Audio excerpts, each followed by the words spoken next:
সবাইকে স্বাগত জানাচ্ছি এশিয়ান দেশ সংবাদে। আপনাদের সাথে আছি আমি সৈয়দ মাহিউজ্জামান মুখর। যাচ্ছে পুরো খবরে।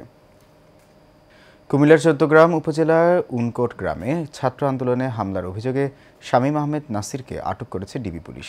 পরে তাকে আদালতের মাধ্যমে জেল হাজতে প্রেরণ করা হয়।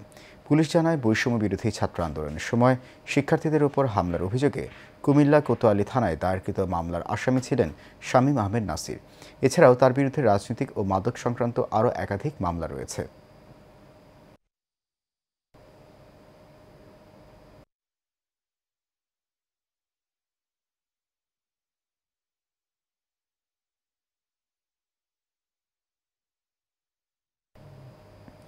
নানা প্রতিকূলতার মধ্য দিয়ে বান্দরবানের থানচি উপজেলায় শারদীয় দুর্গাপূজা উদযাপনে নানা উদ্যোগ নেওয়া হয়েছে। উপজেলা প্রশাসন ও আইন শৃঙ্খলা বাহিনীদের সার্বক্ষণিক সহযোগিতা, কঠোর নিরাপত্তা বেষ্টনীতে উপজেলার 2টি মণ্ডপের ভিন্ন আঙ্গিকে চলছে ব্যাপক প্রস্তুতি। এরই মধ্যে সিসি ক্যামেরা স্থাপন করা হয়েছে। আয়োজকরা জানান, দুর্গম পাহাড়ে বসবাসরত মারমা, ম্রো, চাকমা, ত্রিপুরা সহ সকল সম্প্রদায়ের কাছে দুর্গাপূজা উৎসবের অন্যতম উপলক্ষ। তবে এবারে দ্রব্যমূল্য ঊর্ধ্বগতির কারণে পূজা উদযাপনে হিমশিম খাচ্ছে সবাই। থানচি উপজেলার নির্বাহী কর্মকর্তা মোহাম্মদ আবদুল্লাহ আল ফয়সাল বলেন, শারদীয় দুর্গাপূজা উৎসবমুখর ও শান্তিপূর্ণভাবে আয়োজনের লক্ষ্যে সকল প্রস্তুতি সম্পন্ন করা হয়েছে।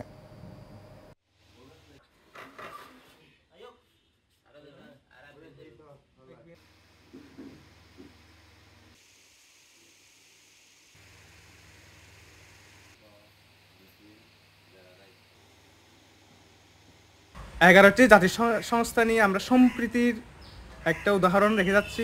সার্বজনীনভাবে আমরা এই শারদীয় দুর্গোৎসব উদযাপন করে থাকি।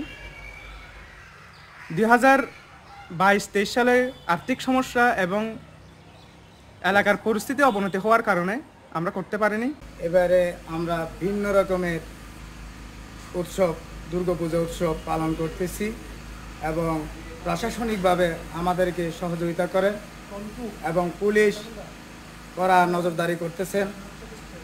আমরা এখন অনেক সুন্দরভাবে এবছরের পুজো উদযাপন করব।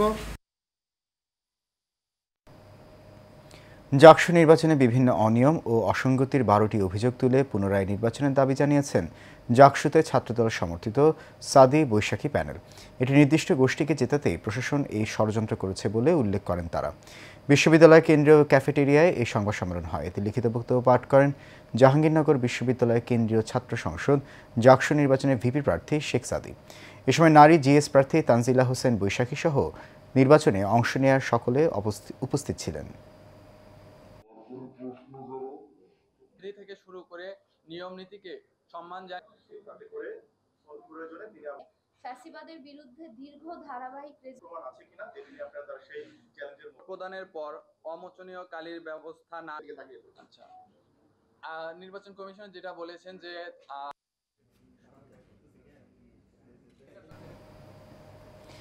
খুলনার দিঘলিয়া উপজেলা বিএনপির আহ্বায়ক এস.এম. সাইফুর রহমান মিন্টুর নামে মিথ্যা বানোয়ার সংবাদ প্রকাশের প্রতিবাদে সংবাদ সম্মেলন হয়েছে।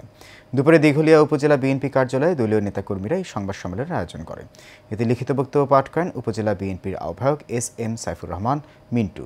এ সময় তিনি বলেন, একটি মহল তার ব্যক্তিগত রাজনৈতিক ভাবমূর্তি ক্ষুণ্ণ করার জন্য নানা চক্রান্ত করছে, মিথ্যা ও ভিত্তিহীন সংবাদ সোশ্যাল মিডিয়ায় ছড়িয়ে দিচ্ছে। এই বিষয়ে বিএনপি নেতা মিন্টু আইনানুগ ব্যবস্থা নেবেন বলেও সংবাদ সম্মেলনে জানানো হয়। অত্যন্ত দুঃখিত, আমি পাঠ করেছি আর এর পিছনে উপচারে নামিয়ে দেওয়া হয়েছে, প্রকাশ করেছে সবাই। নেত্রকোনায় ভূমি অফিসের ভবন নির্মাণে অনিয়ম অভিযোগ উঠেছে, যেখানে স্টিল শাটারের পরিবর্তে ব্যবহার করা হচ্ছে বাঁশ ও কাঠ। স্থানীয়দের অভিযোগ, কর্তৃপক্ষকে ম্যানেজ করেই চলছে এই অনিয়ম। ভূমি অফিস নির্মাণ প্রকল্প দ্বিতীয় পর্যায়ে সদর উপজেলার রৌহা ইউনিয়ন ভূমি অফিস ভবন নির্মাণ কাজ চলছে। স্থানীয় সরকার প্রকৌশল অধিদপ্তরের তত্ত্বাবধানে 1,17,41,865 টাকা চুক্তি মূল্যে এই ভবন নির্মাণ কাজের ঠিকাদারি প্রতিষ্ঠান মেসার্স জাদিদ মমো এন্টারপ্রাইজ। শর্ত অনুযায়ী ভবন নির্মাণে স্টিল শাটারিং বাধ্যতামূলক হলেও বাঁশ ও কাঠ দিয়েই চলছে শাটারিংয়ের কাজ। ফলে ভবনের মান নিয়ে প্রশ্ন তুলেছে এলাকাবাসী।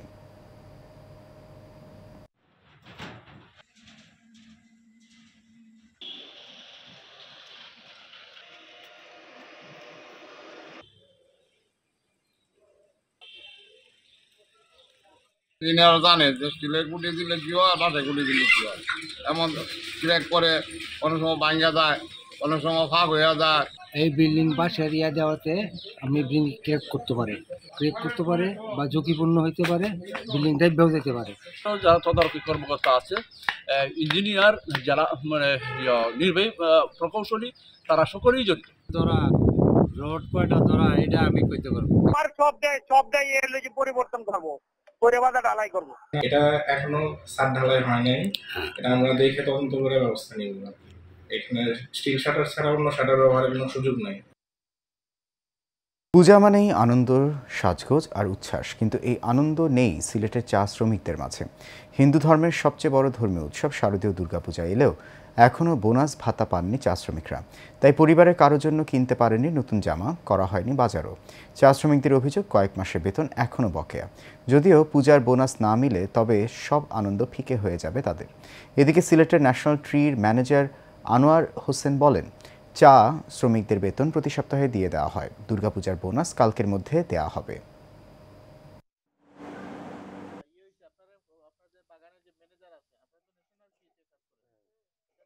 পূজার আনন্দ সেটা নাই আপনাদের কাছে? না, এখন পর্যন্ত আপনারা টাকা পাইছেন কি? না, কাউ কিছু পায়নি এখনো। তো আপনারা মানে এই জন্য নাই, আপনার ছেলে মেয়ের জন্য এখনো কাপড় কিনতে পারছেন না, আপনার কেমন লাগছে? খারাপ লাগতেছে, কি করব। আপনি কর্তৃপক্ষকে কি বলবেন যারা এখানে কাজ করাচ্ছে আপনাদের? কর্তৃপক্ষকে কি বলতে হবে দেখি, আজকে তো মারতে হবে, আমরা পঞ্চায়েতের সাথে মারতে হবে। পঞ্চায়েত কি বলে, পঞ্চায়েত ম্যাজিস্ট্রেটের সাথে মারতে। আনন্দ তো আসে যে বাচ্চা কাচ্চা বেতন যদি হয়, বোনাস হয়, তো আমাদের বাচ্চা কাচ্চাকে সবই তো মা বাবা চায় যে বাচ্চা কাচ্চার কাপড় চোপড় কিনা, কিন্তু এখনো তো আমরা টাকা পাই নাই, তো কিভাবে আমরা কিনবো বাচ্চা কাচ্চার কাপড়? কর্তৃপক্ষ তো বলছেন যে 25 তারিখে মানে টাকাটা দিবে, এখনো দেই নাই, মানে দিবার কথা বলেছে না, বলছে না, এটা আজ দিমু কাল দিমু করি দেখা যাক আজকে কিতা করে। আজ তো মঙ্গলবার, কিনছি এই না, বোনাসের আশায় রয়েছি। বোনাস পেলে কাপড় কিনবো আর যা থাকার ডাল ভাত খেয়ে যাবো। ওরা আমরা একটা ওই যে কৃষি ব্যাংকের লোন আমরা আবেদন করছি, ওই লোনটা পেয়ে গেলে আমরা হয়তো এই টাকাটা তাদের পরিশোধ করে দিবে। আর যে বোনাসের টাকাটা, এটাও হয়তো 25 তারিখের মধ্যে ইনশাল্লাহ আশা করি পরিশোধ করবে। জামালপুর কোর্টে মামলা দায়েরের বাধা প্রদান, হুমকি দেয়া ও উল্টো মিথ্যে মামলা দায়ের করার প্রতিবাদে সংবাদ সম্মেলন করেছেন বকশীগঞ্জের এক সাংবাদিক পরিবার। বকশীগঞ্জ উপজেলার জানকিপুর মির্ধাপাড়া গ্রামে নিজ বাড়িতে সংবাদ সম্মেলন করেন ভুক্তভোগী সাংবাদিক মনিরুজ্জামান লিমন ও তার ভাবি স্বপ্না বেগম। সংবাদ সম্মেলনে স্বপ্না বেগম বলেন, মির্ধাপাড়া গ্রামে তার বড় ভাই উপজেলা আওয়ামী লীগের সদস্য আইনজীবী ইসমাইল সিরাজি জমি নিয়ে বিরোধের জের ধরে সাংবাদিক মনিরুজ্জামান লিমন ও তার স্বামী মিল্লাত মিয়া সহ 3 জনের নামে জামালপুর কোর্টে একটি মিথ্যা ও হয়রানিমূলক মামলা দায়ের করেছেন। বারবার এভাবে আমাদের হয়রানি করতেছে, এই হয়রানির জন্য আমি বিচার চাই। মানিকগঞ্জের সিংগাইরে নলবৌনার চকের খাল দখলমুক্ত করার দাবিতে মানববন্ধন কর্মসূচি অনুষ্ঠিত হয়েছে। শায়েস্তা ইউনিয়নের শাহরাইল পাহাড়পুরে এলাকাবাসীর আয়োজনে এই মানববন্ধন হয়। এ সময় উপস্থিত ছিলেন শায়েস্তা ইউনিয়ন বিএনপির আহ্বায়ক শরীফ মৃধা, জাসাস কেন্দ্রীয় আহ্বায়ক কমিটির সদস্য মাজহারুল ইসলাম পায়েল, ইউনিয়ন কৃষক দলের আহ্বায়ক রোমান মৃধা, শায়েস্তা ইউনিয়ন যুবদলের যুগ্ম আহ্বায়ক রাজু আহমেদ কিনু সহ 3 শতাধিক কৃষক ও এলাকাবাসী।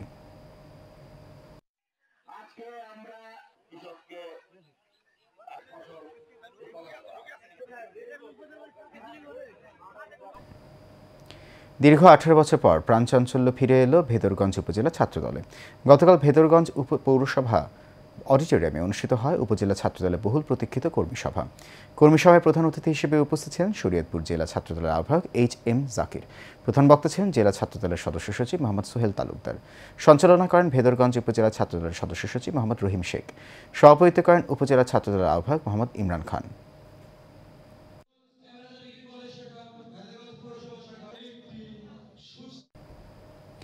হবিগঞ্জের শায়েস্তাগঞ্জে 6 বছর পর নিজের জমি ফিরে পেয়েছেন এক নারী। জেলা আওয়ামী লীগ নেতা ফজলে রাব্বি রাসেল এই জমি দখল করে রেখেছিলেন। অলিপুর গ্রামের শাহিদা আক্তার রনুর কেনা 7 শতক জমিতে ওই আওয়ামী লীগ নেতা গড়ে তোলেন রাসেল মার্কেট। দীর্ঘদিন দোকান ভাড়া দিয়ে আসছিলেন তিনি, কিন্তু 2024 সালে আওয়ামী লীগ সরকারের পতনের পর বিদেশে পালিয়ে যান রাসেল। পরে স্থানীয়দের সহযোগিতায় জমিটি উদ্ধার করেন ভুক্তভোগী শাহিদা আক্তার।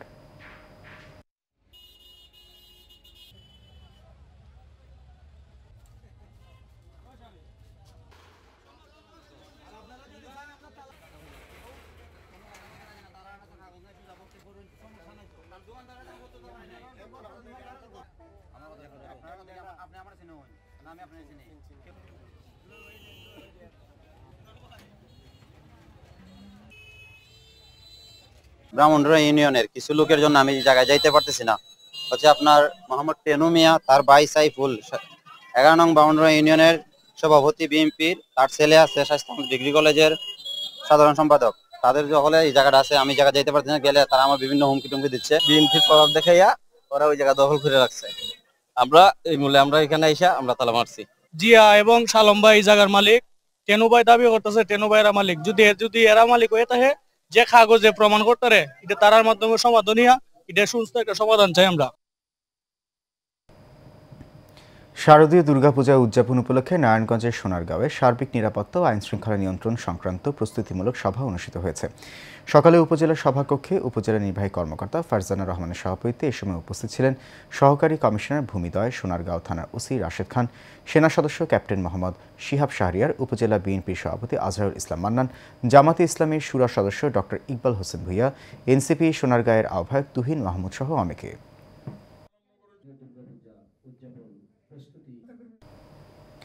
আসন্ন শারদীয় দুর্গাপূজা সুষ্ঠু ও শান্তিপূর্ণ পরিবেশে যথাযোগ্য মর্যাদায় উদযাপন উপলক্ষে বগুড়ার শিবগঞ্জ প্রশাসনের আয়োজনে প্রস্তুতিমূলক সভা হয়েছে। শহীদ হাফিজার রহমান অডিটোরিয়ামে অনুষ্ঠিত হয় এই সভা। উপজেলা নির্বাহী কর্মকর্তা জিয়াউর রহমানের সভাপতিত্বে এতে বক্তব্য রাখেন সেনাবাহিনীর ওয়ারেন্ট অফিসার ওমর ফারুক, শিবগঞ্জ থানার ভারপ্রাপ্ত কর্মকর্তা শাহিনুজ্জামান, উপজেলা আনসার ও ভিডিপি কর্মকর্তা মনজুরুল ইসলাম, প্রকল্প কর্মকর্তা জহিরুল ইসলাম সহ অনেকে।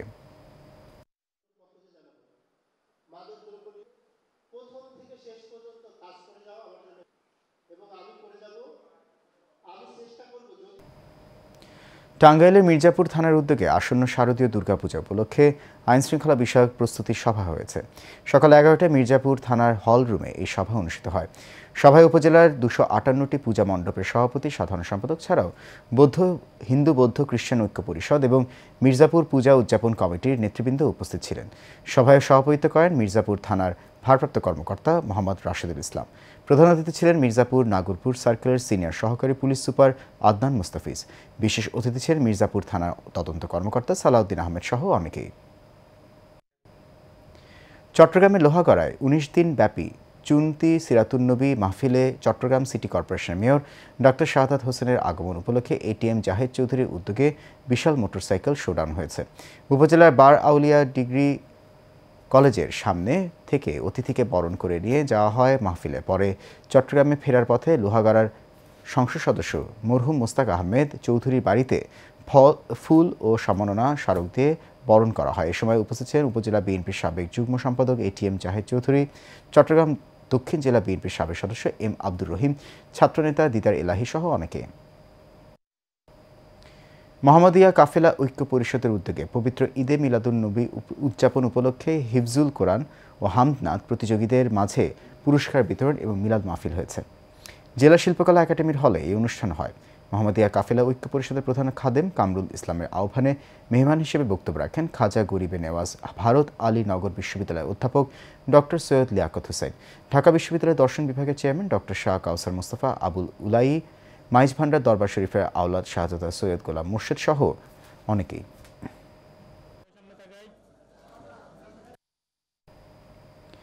খুলনার ফুলবাড়ি গেট বাজার বণিক সমিতির নির্বাচন উৎসবমুখর পরিবেশে অনুষ্ঠিত হয়েছে।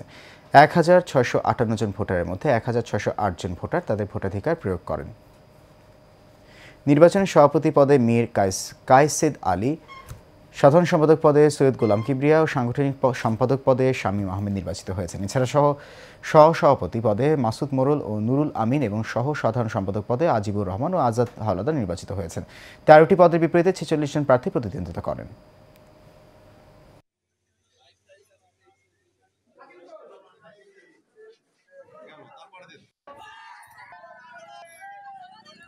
এশিয়ান দেশ সংবাদ এই পর্যন্তই। আমাদের পরবর্তী সংবাদ দেখার আমন্ত্রণ রইল। এতক্ষণ সঙ্গে থাকার জন্য অনেক ধন্যবাদ সবাইকে।